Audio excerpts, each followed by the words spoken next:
ভোগালীৰ আগতে গৰম ৰাজ্যৰ ৰাজনীতি সাজু কংগ্ৰেছ আৰু সাজু বিজেপি উভয় শিবিৰ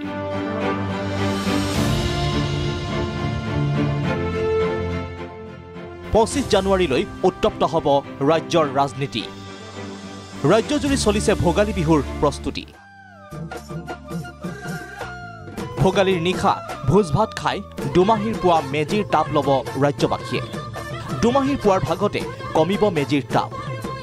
কিন্তু তাৰ পিছতো অব্যাহত থাকিব ৰাজ্যৰ ৰাজনীতিৰ তাপ কিয়নো ৰাজ্যৰ ৰাজনীতি উত্তপ্ত কৰিবলৈ সাজু হৈছে কংগ্ৰেছ বিজেপি উভয় শিবিৰ আহি আছে ৰাহুল গান্ধী উৰুকাৰ দিনা কাহিলি পুৱাতে উত্তৰ পূবলৈ আহিব ৰাহুল গান্ধী 14 জানুৱাৰীত মণিপুৰৰ পৰা আৰম্ভ হ'ব ভাৰত ন্যায় যাত্ৰা 18 জানুৱাৰীত অসমত প্ৰৱেশ কৰিব ৰাহুল গান্ধীৰ ন্যায় যাত্ৰা ভাৰত জোড়ো ন্যায় যাত্ৰা আমাৰ নেতা ৰাহুল গান্ধী ডাঙৰীয়াই অহা 14 তাৰিখত ইম্ফলৰ পৰা আৰম্ভ কৰিব অহা 18 তাৰিখে শিৱসাগৰ জিলাত নাগালেণ্ডৰ পৰা প্ৰৱেশ কৰিব প্ৰায় 6713 কিলোমিটাৰ 6713 কিলোমিটাৰ হ'ব 66 ডেজ লাগিব 64 দিন আৰু 15খন ৰাজ্য আৰু 110খন ডিষ্ট্ৰিক্ট কভাৰ কৰিব শিৱসাগৰৰ আমগুৰিৰ পৰা আৰম্ভ কৰি ৰাহুল গান্ধীয়ে 25 জানুৱাৰী পৰ্যন্ত ধুবুৰীৰ বক্সিৰহাটলৈ অব্যাহত ৰাখিব ভাৰত ন্যায় যাত্ৰা এই যাত্ৰাত কংগ্ৰেছৰ সভাপতি মল্লিকাৰ্জুন খৰ্গেৰ লগতে হাজাৰ হাজাৰ কংগ্ৰেছ নেতা কৰ্মীয়ে যোগ দিব ৰাহুল গান্ধীৰ ভাৰত ন্যায় যাত্ৰাত মূলতঃ ৰাজ্যজুৰি কংগ্ৰেছে ৰাজনৈতিক জোৱাৰ আনিবলৈ কঁকালত টঙালি বান্ধিছে কিন্তু ৰাহুল গান্ধীৰ ভাৰত ন্যায় যাত্ৰাক প্ৰত্যাহ্বান জনাবলৈ পিছ পৰি থকা নাই বিজেপি দল চৰকাৰ বিজেপি দল চৰকাৰে পৃথকে পৃথকে লৈছে বিশেষ কাৰ্যসূচী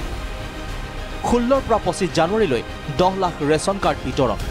গাঁৱে গাঁৱে লাখপতি বাইদেউৰ প্ৰমাণপত্ৰ বিতৰণ তেওঁলোকক আমি চৰকাৰে প্ৰথম বছৰত 10,000 টকাকৈ আমি তেওঁলোকৰ বেংক একাউণ্টলৈকে ট্ৰান্সফাৰ কৰিম অৰ্থাৎ 39 লাখ মহিলাই 3,900 কোটি টকা চৰকাৰৰ পৰা লাভ কৰি 18 তাৰিখে আমি উজনি অসমৰ প্ৰত্যেক পঞ্চায়তৰ ফৰ্মখন দিম তাৰমানে 18 ল'ব লাগিব 19 অহা 16 তাৰিখৰ পৰা আমি 42,85,745 জন লোকক আমি ৰেচন কাৰ্ড হিচাপত যদি চাই 10,73,479 আজিৰ পৰা স্কিমটো আৰম্ভ হৈ গ'ল আৰু যেতিয়া প্ৰেছত মই ঘোষণা কৰিলোঁ আজিৰ কেবিনেটতো হৈ গ'ল পিছে চৰকাৰেই নহয় ৰাজ্যিক বিজেপিয়েও লৈছে আন এক কাৰ্যসূচী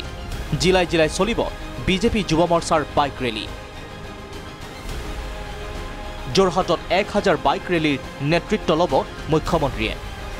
মুঠতে ভোগালী বিহুৰ পৰা এসপ্তাহ পৰ্যন্ত উত্তপ্ত হৈ থাকিব ৰাজ্যৰ ৰাজনীতি কি উজনি কি নামনি সকলোতে বলিছে ৰাজনৈতিক গৰম বতাহ পিছে এই ৰাজনৈতিক যুদ্ধই কাক সহায় কৰে সেয়া নিৰ্ণয় হ'ব অনাগত সময়তহে ৰমেন কলিতাৰ প্ৰতিবেদন প্ৰাগ নিউজ